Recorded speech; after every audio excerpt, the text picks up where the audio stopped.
Yo, cold freaks. How you doing? It's Dan Wheeler here. Welcome back to the channel. I appreciate you. Today we are talking about the top 5 tips for beginners if you really want to get into that ice bath, and I highly recommend you do. The pros well outweigh the cons. Let's dive into it. Now, I'm by no means an expert at ice baths. I've only recently picked it up. In fact, today was my 20th ice bath in total. So this is merely just an informative video, just to share my introduction to ice baths and to share what the last 20 days has been like, and to give you my top 5 tips, which I wish I knew when I first started. So what you would have just seen is me doing my breath hold. So tip number 1 is to understand the breathing. The breathing technique will allow you to stay in the water for longer and allow you to hold your breath for longer on the exhales. The whole purpose of an ice bath is to cause a concentrated stress on the body. It should be uncomfortable, and we're aiming for a state called hypoxia. That's when the body is lacking oxygen, and that's when all the really fun stuff starts to happen with the immune system, with the endocrine system. Essentially, your hormones and metabolism increase. So the longer you can stay in the water, within reason of course, the more you'll get out from it. Now, the breathing technique that I do is a big inhale through the nose, a big exhale through your mouth. You want to do that 30 to 40 times. And then after you've done it 30 to 40 times, on that last breath, you want to exhale all the oxygen from your lungs and hold it for as long as you possibly can, with each set getting longer and longer and longer. The idea of the breathing is to bring as much oxygen in as possible and to flood out the carbon dioxide so that you can hold your breath for longer and longer and longer in this cold water. It should be difficult, it should not be easy, it should be painful, it's a challenge, it will not be comfortable, but the longer you can do it, the better your body will respond. This brings me on to tip number 2. Don't try and be a hero and stay in there for half an hour, because you'll get hypothermia and die. Nobody wants to see that. So start off small, start off gradual. I literally did 2 minutes from my first ever set, my first ever time in an ice bath, and now I've built it up to almost 20 minutes each time. I think that today was 16 minutes. It was particularly cold. You can already see my skin is red after 5 minutes. It must have been around -3, -2 today. I used a lot of ice. So don't be an idiot, be smart, start off small, start off slow, and build up each time you do an ice bath. For example, you might start with 2 minutes, then maybe the second time you do it, you might go for 2.5 minutes, then maybe 3 minutes, then maybe 4 minutes, then maybe 5 minutes, then maybe 7 minutes, then maybe 10 minutes, and build it up like that. Tip number 3 is to get as much free ice as you can. Ice is expensive, and unless you have an ice machine, which most of us don't, my tip is to use Tupperware boxes in your freezer at home.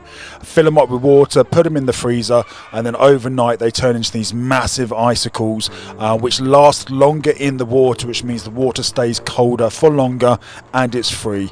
I whack in a couple of extra bags of ice, usually, as you saw at the beginning, just to bring that temperature down as quickly as I can. But then the big blocks keep that temperature down, so make sure you use large blocks instead of the smaller ice. Tip number 4 is the push after your hold. So as you can see here, I'm holding my breath and coming up to the end of the set, and then after you've taken your first gasp of air, you want to hold it again. As you'll see in about 10 seconds, you'll see me hold my breath, and you want to push all the blood to your head. Try and force that pressure to the top of your head. In 5, 4, 3, 2, 1, boom, and then hold. And then you want to try and push the blood all the way to your head, and you'll notice my head going a nice shade of red and purple here. This is putting in that new oxygen and forcing it to your brain to replenish that oxygen, and it feels amazing. Look at my face. And tip number 5, don't do ice baths every day like I did. I overdid it, I did too much, and it actually makes you quite tired long term. It takes an enormous amount of energy for your body to reheat itself afterwards, and because it's such a big stress on the body, doing it every day caused me to kind of burn out.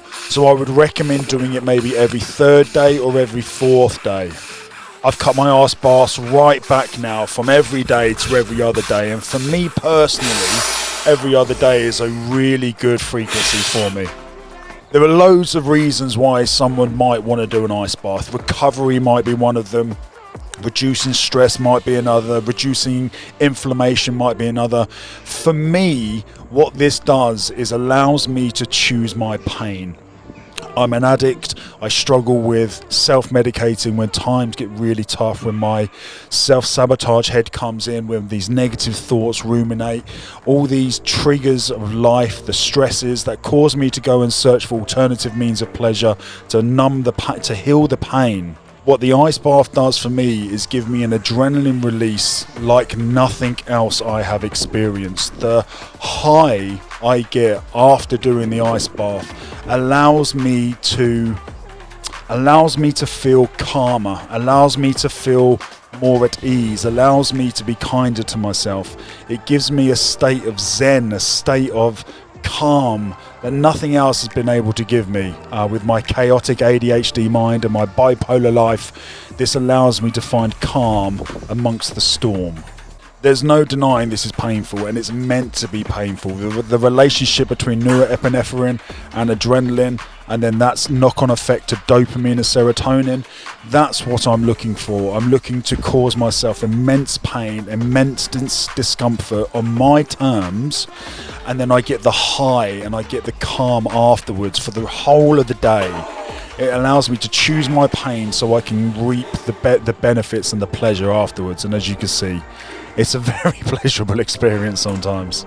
So guys, there's another set left of this footage, so sit back, relax and enjoy it. I've left it open without any voiceover so that you can see the high at the end of it. It was intense, this last one. Guys, I appreciate you watching the channel. Please do like and subscribe if you haven't done already. And if you found the tips useful in this video, please do pass it on to a friend. It massively helps the growth and I'd really appreciate it. So for now, you little fucking legend, have an amazing day and don't forget, stay cold.